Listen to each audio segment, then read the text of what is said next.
कल्पना कीजिए कि आपके पास किसी बड़ी प्राकृतिक आपदा को रोकने की कोई जादुई शक्ति है। मतलब आप एक भयानक तूफान को बीच में ही रोक देते हैं जी। और आप किसी की जिंदगी भर की कमाई, उसकी पूरी आजीविका को बर्बाद होने से बचा लेते हैं। जो कि एक बहुत बड़ा चमत्कार है। बिल्कुल। लेकिन इस चमत्कार के बदले में आसपास के लोग आप पर ही एक बेहद घिनौने अपराध का आरोप लगा देते हैं। अरे बाप रे। हाँ, वो आपको बंदी बना लेते हैं और आप पर एक ऐसा कलंक थोप देते हैं जो आपने किया ही नहीं। तो ऐसी स्थिति में कोई भी सामान्य इंसान क्या करेगा? जाहिर सी बात है, वो चिल्लाएगा, गुस्सा करेगा। अपनी सफाई देगा, है ना? जी। या फिर अपनी शक्ति का प्रदर्शन करके खुद को निर्दोष साबित करेगा। लेकिन जिस व्यक्ति की हम आज बात कर रहे हैं, उसने एक बहुत ही अजीब रास्ता चुना। पूर्ण मौन। बिल्कुल शांत। एकदम शांत। उसने अपना सिर झुकाया और उस कलंक को अपनी पहचान मानकर सालों तक चुपचाप एक अछूत की तरह जीवन बिताया। और यही वो बिंदु है जहां ज्ञान केवल किताबों में पढ़ी गई जानकारी नहीं रह जाता, हाँ। बल्कि वो एक वास्तविक और जीवित दर्शन बन जाता है। जिस कहानी का आपने भी जिक्र किया ना, हाँ। वो सिर्फ इतिहास का कोई पन्ना नहीं है। सही बात है। वो सच्चे ज्ञान की सबसे कठिन परीक्षा है। मतलब ये घटना हमें ये सोचने पर मजबूर करती है कि जब परिस्थितियां हमारे बिल्कुल विपरीत हों, तब हमारा सीखा हुआ ज्ञान किस तरह काम आता है। तो आज की इस गहन चर्चा में हम इसी विषय की गहराइयों में उतरने वाले हैं।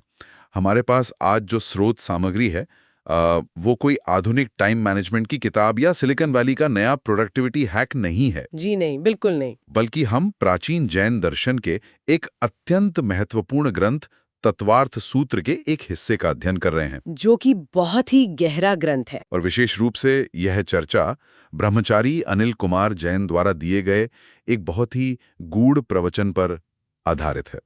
इसमें सम्यक ज्ञान यानी सही ज्ञान और सम्यक चारित्र यानी सही आचरण के उद्योतन पर बात की गई है। उद्योतन का अर्थ यहाँ केवल किसी चीज को जानना नहीं है। तो क्या है? हाँ, इसका मतलब है उस ज्ञान को इस तरह से अपने भीतर प्रकाशित करना कि वह आपके हर व्यवहार में, आपकी हर प्रतिक्रिया में झलकने लगे। मतलब ज्ञान को पूरी तरह से आत्मसात कर लेना। बिल्कुल। और आज के हमारे इस अध्ययन का मिशन बहुत स्पष्ट है। हम एक ऐसे युग में जी रहे हैं जिसे इंफॉर्मेशन एज कहा जाता है। सूचना का युग। हाँ, हमारे चारों ओर डेटा का एक असीमित समुद्र है। हम हर दिन सैकड़ों लेख पढ़ते हैं, पॉडकास्ट सुनते हैं, वीडियो देखते हैं। लेकिन विडंबना देखिए, इतनी जानकारी होने के बावजूद हमारे भीतर एक अजीब सा कॉग्निटिव फॉग या संज्ञानात्मक धुंधलापन छाया रहता है। एकदम सही कहा आपने। हम पढ़ बहुत रहे हैं, लेकिन जब जीवन में कोई वास्तविक संकट आता है तो वो सारी जानकारी वाष्प बन के उड़ जाती है, गायब हो जाती है। हाँ। और ये स्रोत हमें ठीक यही समझाता है कि इस सूचना से भरे युग में ज्ञान को केवल ग्रहण कैसे ना करें, बल्कि उसे अपनी चेतना का पक्का हिस्सा कैसे बनाएं। ये जो वाष्प बन के उड़ने वाली बात आपने कही ना, ये मुझे स्रोत के पहले और सबसे तीखे सिद्धांत की तरफ ले जाती है। सुखार्थी कुतु विद्या वाला सिद्धांत। बिल्कुल। प्रवचन की शुरुआत में ही एक बहुत गहरी बात कही गई है, सुखार्थी कुतो विद्या विद्यार्थी कुतो सुखम। इसका सीधा सा अर्थ है कि जो व्यक्ति आराम, सुख और सुविधा की तलाश में है, उसे विद्या नहीं मिल सकती। और जो विद्या अर्जित करना चाहता है, उसे सुख सुविधाओं का मोह छोड़ना पड़ता है। सही। अगर हम इसे आज के परिप्रेक्ष्य में देखें, तो हमारा पूरा का पूरा सिस्टम हर चीज को सुविधाजनक बनाने पर तोला हुआ है। हम चाहते हैं कि ज्ञान भी हमें बिना किसी संघर्ष के बस एक कैप्सूल के रूप में मिल जाए। ज्ञान को बिना संघर्ष के प्राप्त करने की ये चाहत ही हमारी सबसे बड़ी भूल है। प्रवचन में इस तंत्र को समझाने के लिए एक बहुत सुंदर शब्द का उपयोग किया गया है, अनुप्रेक्षा। अनुप्रेक्षा। जी, अनुप्रेक्षा का अर्थ है जो कुछ भी हमने पढ़ा या सुना है उस पर बार बार चिंतन करना। मतलब रिवीजन करना एक तरह से। हाँ, लेकिन सिर्फ रटना नहीं। जब तक कोई व्यक्ति एक शांत एकांत में बैठकर अपनी पढ़ी हुई बातों के विभिन्न पहलुओं पर मनन नहीं करता, तब तक उसके मस्तिष्क में धारणा यानी उस ज्ञान का स्थायी रिटेंशन नहीं बन सकता। बिना मेहनत के ग्रहण की गई जानकारी केवल शॉर्ट टर्म मेमोरी में रहती है और कुछ ही समय बाद पूरी तरह मिट जाती है। इस धारणा या रिटेंशन को समझाने के लिए स्रोत में बारिश के पानी और कुएं के पानी की जो तुलना की गई है वो बहुत ही सटीक बैठती है। मुझे भी वो उदाहरण बहुत पसंद आया। मतलब बारिश का पानी जब गिरता है तो वो गड्ढों में बहुत आसानी से भर जाता है। इसके लिए जमीन को कोई मेहनत नहीं करनी पड़ती। बिल्कुल। लेकिन जैसे ही सूरज की तेज किरणें पड़ती हैं वो सारा पानी सूख जाता है। ये बिल्कुल उस ज्ञान की तरह है जो बिना किसी मानसिक पसीने के बहुत ही आसानी से हमारे दिमाग में डाल दिया गया हो। इससे ठीक विपरीत होता है कुएं का पानी। हाँ, कुआं खोदने में तो बहुत मेहनत लगती है। जी, कुआं खोदने के लिए जमीन का सीना चीरना पड़ता है, चट्टानों को तोड़ना पड़ता है। ये एक बहुत दर्दनाक और थका देने वाली प्रक्रिया है। लेकिन जब उस गहराई से पानी निकलता है तो वो भीषण गर्मी में जब बाकी सारे जल स्रोत सूख जाते हैं तब भी जीवन देता है। मई जून की तपती दोपहर में वो कुएं का पानी ही काम आता है। और यहाँ तपती दोपहर का अर्थ जीवन के वे कठिन क्षण हैं। हाँ, जब हमारी नौकरियां खतरे में होती हैं या रिश्ते टूट रहे होते हैं या स्वास्थ्य साथ छोड़ रहा होता है। यहीं पर स्रोत उस पुरानी बुंदेलखंडी कहावत का उल्लेख करता है, खोदंत पानी घोकंत विद्या। क्या बात है। मतलब जितना गहरा खोदेंगे उतना पानी मिलेगा, और जितना विषय को घोंकेंगे यानी उस पर बार बार विचार करेंगे, उसका मंथन करेंगे, विद्या उतनी ही मजबूत होगी। बिल्कुल सही। अगर हम इसे आज की भाषा में समझें तो मुझे लगता है कि ये फोन पर लगातार डूम स्क्रोलिंग करने और एक जटिल विषय पर आधारित किताब को गहराई से पढ़ने के बीच का सीधा अंतर है। बहुत अच्छा उदाहरण दिया आपने। है ना? डूम स्क्रोलिंग से जो 15 सेकंड के वीडियो का ज्ञान हमें मिलता है वो बारिश का पानी है। वो बिना मेहनत के मिलता है, हमें तुरंत खुशी का एहसास देता है, लेकिन आधे घंटे बाद हमें याद भी नहीं रहता कि हमने क्या देखा था। बिल्कुल। और डूम स्क्रोलिंग का मनोविज्ञान वास्तव में इसी बारिश के पानी वाले रूपक का आधुनिक वैज्ञानिक प्रमाण है।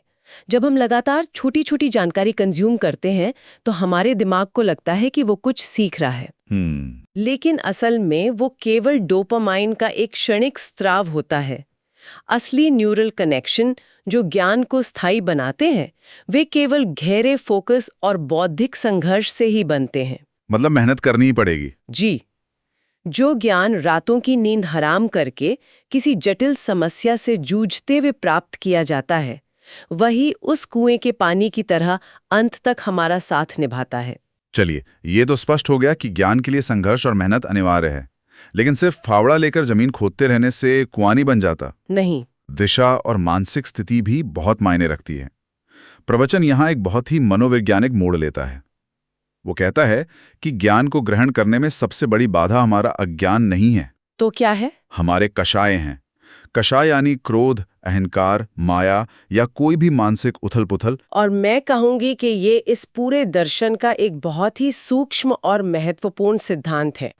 हम सामान्यतः मानते हैं कि अगर कोई व्यक्ति कुछ सीख नहीं पा रहा है तो इसका कारण उसका कम IQ है या उस पर ज्ञानावरण है, यानी ज्ञान को ढकने वाला कोई पर्दा है। हाँ, हम यही सोचते हैं। लेकिन स्रोत स्पष्ट करता है कि ज्ञान पर सबसे मोटा पर्दा हमारी अशांत भावनाओं का पड़ता है। भावनाओं का? जी, अगर अध्ययन करते समय मन में क्रोध है, संक्लेश है, यानी गहरी मानसिक पीड़ा या ईर्ष्या है, तो सामने रखी हुई दुनिया की सबसे बेहतरीन किताब भी समझ नहीं आएगी। अशांति हमारे मस्तिष्क की ग्रहण करने की क्षमता को पूरी तरह से ब्लॉक कर देती है। यहाँ एक बड़ा विरोधाभास नजर आता है। कैसा विरोधाभास? मतलब अगर हम दुनिया के इतिहास पर नजर डालें तो कई महान क्रांतियां, कई बड़े आविष्कार और समाज को बदलने वाले विचार उन लोगों से आए हैं जो अपने समय की व्यवस्था से बेहद नाराज थे। जी। उनके भीतर एक आग थी, एक क्रोध था जिसने उन्हें कुछ नया खोजने के लिए प्रेरित किया। तो क्या कषाय को पूरी तरह से शांत कर देने का मतलब ये नहीं है कि हम उस आग को ही बुझा दें? क्या पूर्ण शांति इंसान को निष्क्रिय नहीं बना देगी? मैं समझ रही हूँ आपका प्रश्न। ये एक बहुत ही स्वाभाविक सवाल है, लेकिन यहाँ कषाय की मंदता को समझने में थोड़ा सा अंतर है। वो कैसे? देखिए, कषाय की मंदता का अर्थ अन्याय के प्रति आंखें मूंद लेना या निष्क्रिय होकर बैठ जाना बिल्कुल नहीं है। इसका अर्थ है मानसिक स्पष्टता या क्लैरिटी। हाँ, जब कोई वैज्ञानिक किसी समस्या से जूझ रहा होता है तो वह व्यवस्था से नाराज जरूर हो सकता है, लेकिन जिस क्षण वह माइक्रोस्कोप के सामने बैठता है या अपनी लैब में प्रयोग कर रहा होता है, उस समय उसका मन एकदम शांत और केंद्रित होता है। फोकस होता है। बिल्कुल। अगर वह उस समय भी क्रोध में उबल रहा होगा तो उसके हाथ कांपेंगे, वह सही डेटा नहीं देख पाएगा। क्रोध एकाग्रता को छिन्न भिन्न कर देता है। यानी वो गुस्सा एक तरह का ईंधन तो हो सकता है जो आपको प्रयोगशाला तक ले जाए, लेकिन प्रयोगशाला के अंदर आपको एक शांत दिमाग की ही जरूरत होगी। एकदम सटीक बात कही आपने। और इसी शांत दिमाग को तैयार करने की प्रक्रिया का नाम विनय है। विनय? जी, विनय यानी ज्ञान के प्रति गहरा सम्मान और समर्पण। प्रवचन में आर्यका विशालमती माता जी का एक बहुत सुंदर प्रसंग आता है। हाँ, मैंने भी पढ़ा हुआ। वे हमेशा 16 के पवित्र शुद्ध वस्त्र पहनकर ही ग्रंथों का अध्ययन करती थीं। बाहरी तौर पर ये केवल एक कर्म कांड या स्वच्छता का नियम लग सकता है, हाँ, आज के समय में लोग इसे सिर्फ एक रिचुअल मानेंगे। लेकिन मनोवैज्ञानिक स्तर पर ये एक स्टेट ब्रेक है।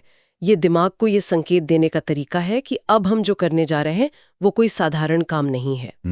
जब व्यक्ति ज्ञान को इतने उच्च स्तर का सम्मान देता है तो उसका अहंकार शून्य हो जाता है और वो पूरी तरह से एक खाली बर्तन की तरह ज्ञान को ग्रहण करने के लिए तैयार हो जाता है। अहंकार का शून्य होना और ज्ञान का चरम पर होना, यह हमें वापस उसी चौंकाने वाली कहानी पर ले आता है जिससे हमने आज की इस चर्चा की शुरुआत की थी। कुम्हारी के जोगड़े वाली कहानी। जी हाँ, वो कहानी जिसने मुझे इस पूरे अध्ययन के दौरान सबसे ज्यादा सोचने पर मजबूर किया। ऐतिहासिक घटना है ये। और ये प्रसंग सम्यक ज्ञान और सम्यक चारित्र्य के एक साथ मिलने का सबसे ज्वलंत उदाहरण है।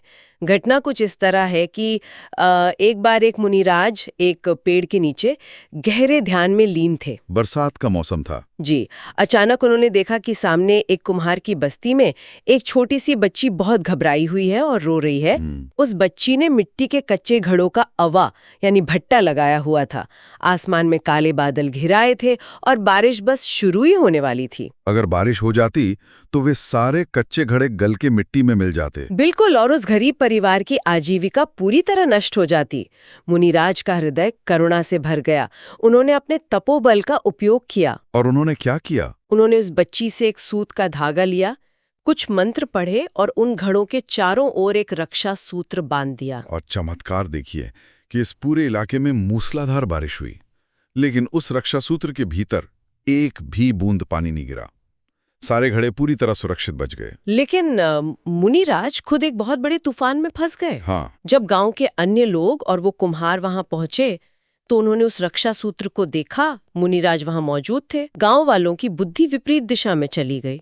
उन्होंने सोचा कि ये रक्षा सूत्र नहीं बल्कि विवाह का सूत्र है। हे भगवान। हाँ, उन्होंने मान लिया कि मुनिराज ने उस कुम्हार की बेटी के साथ अग्नि के फेरे ले लिए हैं और अपनी मर्यादा भंग कर दी है। और सबसे भयानक हिस्सा तो ये है कि गांव वालों ने उन्हें वहीं बंधक बना लिया। उन्होंने कहा कि अब तुम मुनि नहीं रहे, तुमने हमारी बेटी से शादी की है तो अब तुम्हें यहीं रहना होगा। और मुनिराज का जवाब क्या था? उन्होंने एक शब्द भी नहीं कहा। उन्होंने अपना कमंडल उसी पेड़ पर टांग दिया और उस कुम्हार की बस्ती में अपमान सहते हुए कुम्हारी का जोगड़ा नाम का कलंक माथे पर लेकर रहने लगे। जी। अब ये वो जगह है जहां मेरा दिमाग पूरी तरह से उलझ जाता है। मतलब मेरी समझ में ये बात बिल्कुल नहीं आ रही है। मान लीजिए आज के समय में हमारे ऑफिस में हम पर कोई झूठा आरोप लगा दे या कोई हमारे चरित्र पर उंगली उठाए, तो क्या हम चुपचाप बैठकर उसे सह लेंगे? नहीं, बिल्कुल नहीं। जब मुनिराज के पास इतनी आध्यात्मिक शक्ति थी कि वे बादलों को रोक सकते थे, तो क्या वे गांव वालों को सच नहीं दिखा सकते थे? क्या अन्याय के सामने बिना लड़े हथियार डाल देना, चुपचाप कलंक सह लेना सही है?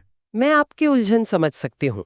आज की कॉल आउट कल्चर वाली मानसिकता से देखने पर यह निश्चित रूप से अन्याय के सामने झुकना ही लगता है। बिल्कुल लगता है। लेकिन स्रोत इसका विश्लेषण कर्म सिद्धांत और एक आत्मज्ञानी के दृष्टिकोण से करता है। यहाँ श्रीपाल मुनिराज और यशोधर मुनिराज के उदाहरणों से भी इस बात को पुष्ट किया गया है। एक सच्चा साधु जानता है कि बाहरी घटनाएं केवल उसके पूर्व जन्मों के या पुराने संचित कर्मों का उदय है। अच्छा। अगर मुनिराज उस समय विरोध करते, अपनी शक्तियों का प्रदर्शन करके गांव वालों को डराते या उनसे बहस करते तो क्या होता? शायद लोग डर जाते। या फिर जो भीड़ पहले से ही शक और गुस्से में अंधी हो चुकी थी वो शायद और उग्र हो जाती। हो सकता है हिंसा भड़क जाती। हाँ, ये भी हो सकता है। और सबसे बड़ी बात, सफाई देने के प्रयास में मुनिराज का अपना कषाय यानी क्रोध और अहंकार जागृत हो जाता। और उनका तप भंग भी आता। बिल्कुल, जिससे उनके वर्षों के तप का क्षय हो जाता। उन्होंने उस कलंक को एक कड़वी दवाई की तरह पिया ताकि वे नए कर्मों के बंधन से बच सकें। वे जानते थे कि सत्य को किसी के प्रमाण की आवश्यकता नहीं होती, वाह। समय आने पर वह खुद को प्रकट कर ही देता है। और इसी बात को स्पष्ट करने के लिए स्रोत में हीरे का वो अद्भुत रूपक दिया गया है। बिल्कुल। प्रवचन कहता है कि अगर आपको अंधेरे में एक असली हीरे को खोजना है तो क्या आपको टॉर्च की जरूरत पड़ेगी? नहीं, हीरा तो खुद ही चमकता है। सही कहा। अगर किसी पत्थर को पहचानने के लिए बाहर से प्रकाश डालना पड़े तो वो हीरा है ही नहीं, वो कांच का एक साधारण टुकड़ा है। असली हीरा स्वयं प्रमाणम आत्मा के सिद्धांत पर काम करता है। स्वयं प्रमाणम आत्मा? हाँ, वो अपने ही प्रकाश से चमकता है। मुनिराज का ज्ञान और उनका चरित्र उस असली हीरे की तरह था। उन्हें उस अज्ञानी भीड़ के सामने टॉर्च जलाकर खुद को सही साबित करने की कोई आवश्यकता नहीं थी। और ये बात कहानी के अंत में कितनी खूबसूरती से साबित होती है। कुछ समय बीतने के बाद जैन मुनियों के एक बहुत बड़े संघ में एक सैद्धांतिक चर्चा के दौरान एक ऐसा जटिल प्रश्न उठता है जिसका उत्तर किसी बड़े से बड़े विद्वान के पास नहीं होता जी। तब संघ के नायक बताते हैं कि इस प्रश्न का उत्तर केवल एक ही व्यक्ति दे सकता है, जो इस समय एक कुम्हार की बस्ती में कलंक झेल रहा है। और फिर संघ के 2 मुनि उस बस्ती में पहुंचते हैं। वे वहां जाकर उस कुम्हारी के जोगड़े को ढूंढते हैं और यहाँ विनय का सबसे बड़ा उदाहरण देखने को मिलता है। कैसे? वे मुनि ये नहीं देखते हैं कि सामने वाला व्यक्ति किस अवस्था में है, उस पर क्या आरोप लगे हैं। वे केवल उस ज्ञान को देखते हैं जो उस व्यक्ति के भीतर है। वे उन्हें पूरे सम्मान के साथ संघ की वंदना पहुंचाते हैं। तब वे मुनिराज अपने उस मौन को तोड़ते हैं और उस कलंक के आवरण को उतार फेंकते हैं। जी, और सांकेतिक रूप से उस जटिल प्रश्न का उत्तर देते हैं। उसके बाद वो वापस अपनी मुनि अवस्था को प्राप्त करते हैं और आचार्य माघनंदी के नाम से प्रसिद्ध होते हैं, जो बाद में ध्यान सूत्र जैसे महान ग्रंथ की रचना करते हैं। क्या बात है। इस कहानी में जो बात मुझे सबसे ज्यादा प्रभावित करती है वो ये है कि ज्ञान केवल ये नहीं है कि आपको कितने शास्त्रों का रट्टा याद है। जी। ज्ञान ये है कि जब पूरी दुनिया आपको गलत समझ रही हो तब भी आप अपनी आंतरिक स्थिरता को कैसे बनाए रखते हैं। और यही वो बिंदु है जहां हम ज्ञान को ग्रहण करने से आगे बढ़कर ज्ञान को पचाने की प्रक्रिया में प्रवेश करते हैं। पचाने की प्रक्रिया? हाँ, स्रोत का अंतिम खंड इसी बात पर गहराई से विचार करता है कि ज्ञान की मात्रा महत्वपूर्ण नहीं है, बल्कि उस ज्ञान का हमारे आचरण का हिस्सा बनना महत्वपूर्ण है। प्रवचन में बहुत ही सरल शब्दों में समझाया गया है कि अधिक भोजन करने से कोई व्यक्ति बलवान या ताकतवर नहीं बन जाता। सही बात है। बल तब आता है जब खाया हुआ भोजन शरीर में पचकर रक्त और मज्जा का रूप ले ले। बिल्कुल। इसी तरह ढेरों किताबें पढ़ लेने से कोई ज्ञानी नहीं होता जब तक वो ज्ञान आत्मा का हिस्सा ना बन जाए। ज्ञान को जबरदस्ती थोपने या बिना पचाए ग्रहण करने की समस्या को स्रोत में एक बहुत ही हास्यप्रद लेकिन गहरी कहानी से समझाया गया है। नेताजी वाली कहानी? जी हाँ। एक बार एक नेताजी किसी गांव में भाषण देने गए। जब वे मंच पर पहुंचे तो उन्होंने देखा कि सामने पूरी सभा खाली पड़ी है। कोई नहीं था। घंटे तक अपना पूरा का पूरा भाषण दे डाला। अरे बाप रे, 3 घंटे? हाँ। और जब भाषण खत्म हुआ तो नेताजी ने नीचे आकर किसान से पूछा, क्यों भाई, मेरा भाषण कैसा लगा? तो किसान ने क्या कहा? उसके सामने बहुत ही विनम्रता से लेकिन एक बहुत गहरी बात कही। उसने कहा, साहब, मैं तो एक साधारण किसान हूं। मेरे पास 20 बैल हैं। अगर मैं उन्हें चारा डालने जाऊं और 20 में से सिर्फ एक ही बैल खूंटे पर खड़ा मिले तो मैं उस एक बैल को उसके हिस्से का चारा तो जरूर डालूंगा, लेकिन मैं 20 बैलों का सारा चारा उस एक अकेले बैल के मुंह में नहीं ठूस दूंगा। बहुत ही गहरी बात कह दी उसने। ये कहानी एक बहुत ही सशक्त संदेश देती है कि श्रोता की क्षमता या उसकी ग्रहणशीलता को समझे बिना उस पर ज्ञान का बोझ लादना न केवल मूर्खता है बल्कि एक प्रकार का अन्याय है। बिल्कुल। ये उदाहरण मुझे सीधे आज की बिंज वॉचिंग संस्कृति की याद दिलाता है। वो कैसे? मतलब हम किसी वीकेंड पर बैठते हैं और एक ही रात में विज्ञान, इतिहास या मनोविज्ञान पर आधारित 10-12 एपिसोड की पूरी डॉक्यूमेंट्री सीरीज देख डालते हैं। जी हाँ, लगातार। हम एक ही रात में 20 बैलों का चारा खा लेते हैं। उस समय लगता है कि हम दुनिया के सबसे बुद्धिमान इंसान बन गए हैं। लेकिन अगले दिन क्या होता है? अगले दिन सुबह अगर कोई हमसे उस सीरीज का एक भी मुख्य विचार गहराई से समझाने को कहे तो हमारे पास शब्द नहीं होते। हमारे दिमाग में केवल धुंधलापन होता है। क्योंकि वहां ज्ञान का उद्यमन नहीं हुआ। उद्यमन। हाँ, स्रोत में उद्यमे ही सिद्ध्यते के सिद्धांत पर जोर दिया गया है। जैसे एक सोए हुए शेर के मुंह में हिरण खुद ब खुद चलकर प्रवेश नहीं करता। शेर को शिकार के लिए प्रयास करना ही पड़ता है। बिल्कुल। लेकिन यहाँ ये भी समझना होगा कि यह उद्यम या प्रयास सही दिशा में होना चाहिए। आप किसी को डंडा मारकर या जबरदस्ती बैठाकर ज्ञान नहीं दे सकते। अगर सामने वाले व्यक्ति को प्यास ही नहीं है तो आप उसके सामने ज्ञान का पूरा कुआं भी रख दें तो वो क्या करेगा? वो उस पानी का इस्तेमाल पीने के लिए नहीं, बल्कि शायद सिर्फ अपने पैर धोने के लिए करेगा। बिल्कुल सही। प्रवचन स्पष्ट करता है कि अगर किसी व्यक्ति के भीतर सच्ची प्यास है, सच्ची जिज्ञासा है, तो वो अपने लिए कुआं खुद खोद लेगा। इसलिए एक शिक्षक, एक माता-पिता या समाज के रूप में हमारा काम लोगों पर ज्ञान थोपना नहीं है, बल्कि उनके भीतर वो प्यास, वो जिज्ञासा जगाना है। बहुत खूब। हर व्यक्ति का मनोवैज्ञानिक ढांचा अलग होता है, उसकी कषाय की स्थिति अलग होती है। इसे समझे बिना दिया गया ज्ञान कभी भी सम्यक नहीं हो सकता। तो अगर हम आज के इस पूरे विस्तृत अध्ययन के धागों को एक साथ पिरोने की कोशिश करें तो हमारे सामने ज्ञान की एक बिल्कुल नई और जीवंत तस्वीर उभरती है। जी। हमने शुरुआत की थी इस बात से कि ज्ञान कोई सुविधाजनक वस्तु नहीं है, या बारिश का वो पानी नहीं है जो आसानी से गड्ढों में भर जाए, बल्कि ये कुएं का पानी है। जिसके लिए आपको अपने कंफर्ट जोन की जमीन को गहराई तक खोदना पड़ता है, मानसिक पसीना बहाना पड़ता है। और फिर हमने ये भी देखा कि इस कुएं को खोदते समय आपके मन की स्थिति कैसी होनी चाहिए। अगर आपके भीतर क्रोध है, कषाय की उथल-पुथल है, तो आपकी सारी मेहनत बेकार हो जाएगी। बिल्कुल। ज्ञान केवल उसी पात्र में ठहरता है जो विनय और सम्मान के कारण पूरी तरह से शांत और ग्रहणशील हो। और कुम्हारी के जोगड़े की कहानी ने हमें यह सिखाया कि जब ये ज्ञान पूरी तरह से पक जाता है तो वो एक ऐसे हीरे में बदल जाता है जिसे विपरीत परिस्थितियों के घने अंधेरे में भी चमकने के लिए किसी बाहरी टॉर्च, किसी स्पष्टीकरण या किसी के प्रमाण पत्र की आवश्यकता नहीं होती। वो स्वयं सिद्ध होता है। और अंत में हमने समझा कि इस ज्ञान को केवल इकट्ठा नहीं करना है, बल्कि किसान के उस एक बैल की तरह अपनी क्षमता के अनुसार धीरे-धीरे चबाना और पचाना है। सही कहा। ज्ञान का केवल विस्तार महत्वपूर्ण नहीं है, बल्कि उसकी गहराई और उसका हमारे आचरण में उतरना ही उसका सच्चा उद्योतन है। और इसी के साथ हम आज के इस गहरे और विचारोत्तेजक अध्ययन के अंतिम पड़ाव पर पहुंच गए हैं। जी। लेकिन जाने से पहले हम एक ऐसा सवाल हवा में छोड़ना चाहते हैं जो इस पूरी चर्चा को सीधे श्रोताओं के आज के जीवन से जोड़ता है। आज हमने हीरे और टॉर्च की बात की। हाँ, असली हीरे को चमकने के लिए किसी बाहरी बैटरी या रोशनी की जरूरत नहीं होती। आज के इस दौर में जब हमारी निर्भरता बाहरी उपकरणों पर इतनी बढ़ गई है कि एक छोटे से गणित के हिसाब से लेकर दुनिया के सबसे बड़े दार्शनिक सवालों तक के लिए हम तुरंत अपने स्मार्टफोन की स्क्रीन यानी अपनी बाहरी टॉर्च की तरफ भागते हैं, तो हमें खुद से ये कड़वा सवाल जरूर पूछना चाहिए। वो सवाल क्या है? हमारे अपने दिमाग के भीतर, हमारी अपनी चेतना में ऐसा कौन सा ज्ञान शेष बचा है जो बिना इंटरनेट के, बिना किसी डिवाइस के हमारे जीवन के सबसे अकेले और कठिन अंधेरे में भी खुद ब खुद चमक सकता है? ये तो बहुत ही सोचने वाली बात है। क्या हम वास्तव में अपने अनुभवों और चिंतन से असली हीरे तराश रहे हैं, या फिर हम केवल बाहरी जानकारियों की बैटरी से चलने वाली टॉर्च इकट्ठा करते जा रहे हैं? श्रोताओं के लिए यह सोचने का विषय है। इस पर गहराई से विचार जरूर कीजिएगा।